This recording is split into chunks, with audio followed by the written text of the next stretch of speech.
चलिए जानते हैं आज के देश और दुनिया के महत्वपूर्ण 20 बड़ी खबरें सिर्फ 5 मिनट में। पर अभी तक आपने इस वीडियो को लाइक नहीं किए हैं तो लाइक कर लीजिए, चैनल पे नए हैं तो चैनल को सब्सक्राइब कर लीजिए। तो चलिए वीडियो को स्टार्ट करते हैं। करीमनगर जिले की रामगुंडम सीट पर बीजेपी को बड़ा झटका लगा है। पूरी जानकारी आपको विस्तार से देंगे, वीडियो को अंत तक जरूर देखें। बता दें कि करीमनगर जिले के रामगुंडम निर्वाचन क्षेत्र से बीजेपी को बड़ा झटका लगा। उस निर्वाचन क्षेत्र के वरिष्ठ भाजपा नेता कौशिक हरी जल्द ही बीआरएस पार्टी में शामिल होंगे। इस संबंध में कौशिक ने शुक्रवार को प्रगति भवन में बीआरएस के कार्यकारी अध्यक्ष मंत्री केटीआर और एक अन्य मंत्री हरीश राव से मुलाकात की। उन्होंने अपने गुट के नेताओं के साथ पार्टी में शामिल होने की इच्छा जताई। शामिल करने के मुद्दे पर मंत्रियों ने विधायक कोरू कांति चंदर और सरकारी सचेतक बाला सुमन के साथ चर्चा की। इसके लिए जल्द ही रामगुंडम में एक विशाल सार्वजनिक बैठक आयोजित की जाएगी और कौशिक हरी सहित कई भाजपा नेता बीआरएस में शामिल होंगे। रामगुंडम क्षेत्र में संगठित और असंगठित श्रमिक संघों के नेता के रूप में लोकप्रिय कौशिक हरी की लोगों के बीच अच्छी पकड़ है। 2009 में उन्होंने बीआरपी से चुनाव लड़ा और महज 1200 वोटों से हार गए। 23 अगस्त को इसरो द्वारा विक्रम को सॉफ्ट लैंडर करने का प्रयास करने से पहले चंद्रयान-3 कुछ अच्छी खबरें आई है। दरअसल इसरो के अध्यक्ष एस सोमनाथ ने कहा कि 150 किलोग्राम से अधिक ईंधन बचे होने के कारण प्रोपल्सन मॉड्यूल, जिसकी शुरुआत समय में 3-6 महीने का जीवन रहने की उम्मीद थी, उसकी अब कई वर्षों तक जीवित रहने की उम्मीद बन गई है। इसरो के अध्यक्ष एस सोमनाथ ने इसकी पुष्टि करते हुए कहा, इसमें बहुत अधिक ईंधन है जो हमारी उम्मीदों से कहीं अधिक है। इसमें बहुत सारा ईंधन बचा हुआ है। कांग्रेस नेता और महाराष्ट्र में विपक्ष के नेता विजय वडेट्टीवार ने रविवार को भारतीय जनता पार्टी के नेतृत्व वाली सरकार पर हमला बोला। विजय ने कहा, केंद्र सरकार सत्ता के लिए किसी भी हद तक जा सकती है। पुलवामा आतंकी हमले को लेकर उन्होंने कहा कि हमारे कई सैनिकों की इस हमले में जान चली गई और सरकार अब तक यह पता नहीं लगा सकी कि वह एक्सीडेंट किस वजह से हुआ है। और आपको बता दें कि उल्लेखनीय है कि 14 फरवरी 2019 को जम्मू कश्मीर के पुलवामा में सुरक्षा वाहनों के काफिले पर आतंकवादी हमला हुआ। इसमें केंद्रीय रिजर्व पुलिस बल के लगभग 40 जवान मारे गए। और कांग्रेस ने भाजपा पर आरोप लगाया कि जब भी सत्तारूढ़ सरकार को लगता है कि वो सत्ता खो रहे हैं तो धार्मिक संघर्ष का भड़काना है। शरद पवार के करीबी पूर्व राज्यसभा सांसद और जलगांव के कोरबारी ईश्वर लाल जैन के यहां ईडी ने छापा मारकर बड़े पैमाने पर नकदी और सोना बरामद करने का दावा किया। ईडी के मुताबिक मनी लॉन्ड्रिंग के तहत की जा रही जांच में 17 अगस्त को जलगांव, नासिक और ठाणे में 13 परिसर तलाशी अभियान चलाया, जिनमें एस राजमल लखी चंद ज्वेलर्स प्राइवेट लिमिटेड, मेसर्स और एल गोल्ड प्राइवेट लिमिटेड और messrs Manraj jewellers private limited और उनके प्रमोटर ईश्वर लाल, शंकर लाल जैन, लालवानी मनीष, ईश्वर लाल जैन, लालवानी पुष्पा देवी और नीतिका मनीष जैन से जुड़े ठिकानों पर तलाशी ली गई। देश में प्याज की कीमतों को काबू में रखने के लिए केंद्र सरकार ने एक्सपोर्ट पर 31 दिसंबर तक 40% ड्यूटी लगा दी है। अभी तक इसके एक्सपोर्ट पर कोई टैक्स नहीं वसूला जाता था। सरकार इस कदम से देश की प्याज की अवेलेबिलिटी के बनाए रखना चाहती है और इससे कीमत भी नियंत्रण रहेगी। वित्त मंत्रालय ने नोटिफिकेशन जारी कर इसकी जानकारी दी।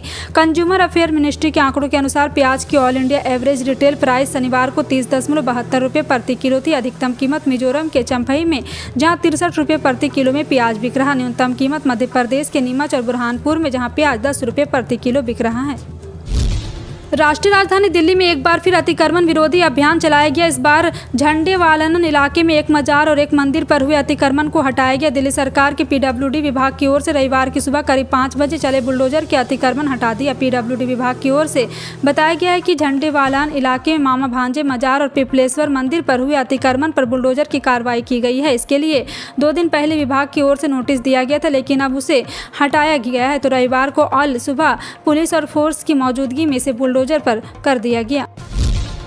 अजित पवार के भाजपा के साथ जाने के बाद से शायद शिवसेना को शरद पवार के भी भाजपा के साथ जाने का डर सता रहा। बीती 5 अगस्त को शरद पवार ने अजित पवार से पुणे में मुलाकात की। इस मुलाकात की महाराष्ट्र के राजनीतिक गलियारे में काफी चर्चा है। अब संजय राउत ने कुछ ऐसा कहा जिसे सुनकर लग रहा है कि शिवसेना शायद कहीं नहीं अपने उस डर को छिपाने की कोशिश करे। बता दें कि संजय राउत ने कहा, शरद पवार अपने भतीजे अजित पवार की तरह भाजपा के साथ हाथ मिलाने की गलती नहीं करेंगे।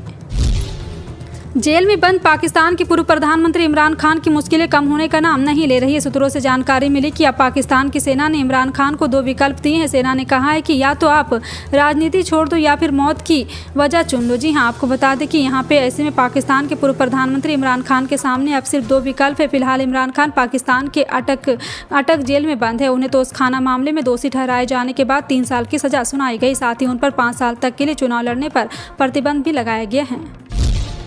देश के गृह मंत्री और दिग्गज बीजेपी नेता अमित शाह ने एमपी बीजेपी सरकार का रिपोर्ट कार्ड जारी कर दिया। इस दौरान उन्होंने कहा है कि मध्य प्रदेश राज्य का गठन होने के बाद 53 साल तक एमपी में कांग्रेस का शासन रहा। ये पहले बीमारू राज्य की श्रेणी में आता था। 2003 में जनता ने श्रीमान भंटाधार की सरकार को हटाया, बीजेपी की सरकार बनी और एमपी बीमारू राज्य की श्रेणी से बाहर आ गया। अब एमपी हर क्षेत्र में बेमिसाल है। प्रदेश में हर जगह खुशहाली छाई हुई है। अमित शाह ने कहा, प्रधानमंत्री मोदी एमपी को देख दिल खोल कर दिया है और यहाँ पर जनता ने एमपी में झोली भरकर सीट दिए। नेपाल में हो रही लगातार बारिश की असर बिहार में दिखाई दे रहा है। नेपाल में हो रही मूसलाधार बारिश से बिहार में गंगा, कोसी और गंडक जैसी नदियों का जलस्तर काफी बढ़ गया है।